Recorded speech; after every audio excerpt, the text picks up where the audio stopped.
As many of you know, our federal government is broken, and I would submit to you that this is greatly due to a dysfunctional Congress. With large annual deficit spending and a skyrocketing national debt, our country is racing toward insolvency at an alarming rate. Did you know that the last time Congress passed a proper budget was in 2006? Each time Congress does agree on major legislation, it is riddled with unrelated pet projects and pork barrel spending.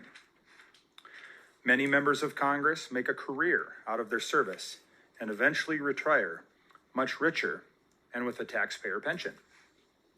Many laws that Congress has passed, they choose to apply to everyone except for themselves. The bottom line is that the American people recognize that Congress is performing poorly.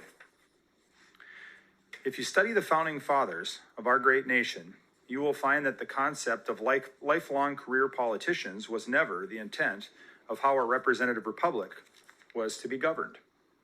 The intention was for our leaders to serve for a time and then return home to their professions and live as average citizens under the laws and policies that they had created. For the first nearly 150 years, we had not had a president serve more than 8 years in office because they were following the example set by George Washington. However, once a president broke that precedent, there was the need to restore the balance. That's why we have the 22nd Amendment that was ratified, limiting the president to 2 terms. For the first almost 200 years of our nation's history, Congress was a part-time job. In 1935, Congress was paid $10,000 a year, and most members still needed to have other careers to support themselves. It wasn't until 1942 that Congress began receiving a pension. And even in the 1960s, Congress was only in session about half of the time. And other than leadership, they didn't even have staffers. It wasn't until the 1970s that Congress began seeing their positions as a year-round and full-time job. This began the Great Decline. In 1993, longtime Senator Bob Dole was quoted as saying, "If we could spend 6 months here and 6 months at home, I think the country might be better off. We might be more efficient. We might get more work done." And that's exactly why we get a lot of work done here in the legislature, because we're limited in the amount of time we have. Unfortunately, since the federal government had grown so large, Congress is unlikely to return to a part-time citizen legislative body. We need to find a way to once again get members of Congress to serve the people and not themselves. I believe that the way we do this is to end career politicians in Congress. We can do this through congressional term limits. In order to term limit Congress, the U.S. Constitution must be amended. Since Congress is not likely to go against their self-interests, it is unlikely they will propose such an amendment to the states. Thus, it is time that the states use the process that the Founding Fathers gave us to deal with situations like this. Article 5 of the U.S. Constitution contains a provision for states to propose amendments without the consent of Congress. If 34 states make a similar call to convene a convention to consider amendments, then Congress has no choice but to facilitate the call. If the proposed amendment that resulted from such a convention is or are ratified by 38 states, then the amendment or amendments are added to our Constitution. It is time that we limit the length of service of members of Congress and return to the concept of elected officials being public servants. We are at a crossroads in our history, and I believe that we can either take steps to save our country or watch it decline into irrelevancy. Mr. Chairman and members of the committee, I respectfully request a do pass recommendation. I'd be happy to go through the bill in specifics if you'd like. There are people that are going to be testifying after me that are online, Mr. Chairman, but I'll answer any questions that I can answer if you have them. Thank you, Representative Koppelman. Any questions, committee, for Representative Koppelman? Representative Magrum. Thanks, Chairman. We've had many calls for Article 5 convention for term limits and balanced budget. The question is always, will we have a runaway convention? So how can you prevent them from suspending the rules? And does each state get more than one vote? The there have been a lot of approaches to doing an Article 5 convention call. There have been some that have been very specific, single issue like this is. There have been some that have been more general, multiple issue. There are some, I think there's an interstate compact that attempts to do, to amend the Constitution. It's not exactly in Article 5, but they spell out criteria for those that attend.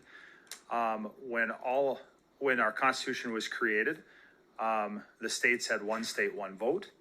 When you look at the way that the call is created, that's one state, one vote. You have to get to 34 to have the call. And in order to ratify it, you have to have 38, one state, one vote.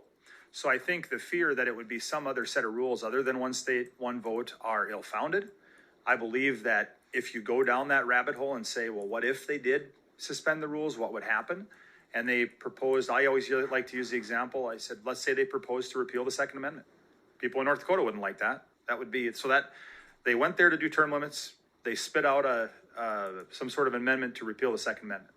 You'd have to have 38 states agree to repeal the Second Amendment, assuming it was even in order.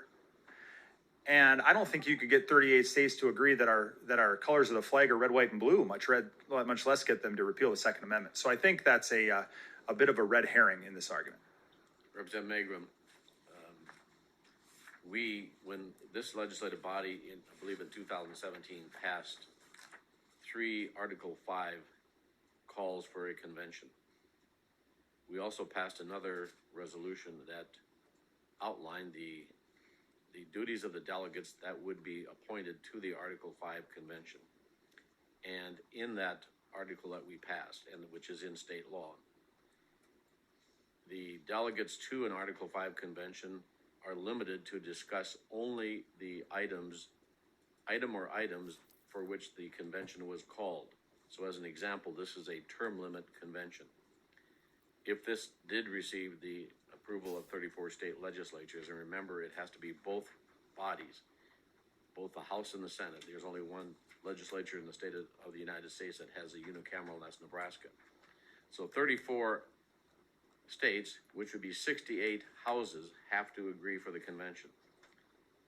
And they come to that, and they've all passed similar resolutions. The only way these 34 states qualify is if the resolution they pass is almost identical to a resolution like this, and they're limited to that issue in the resolution.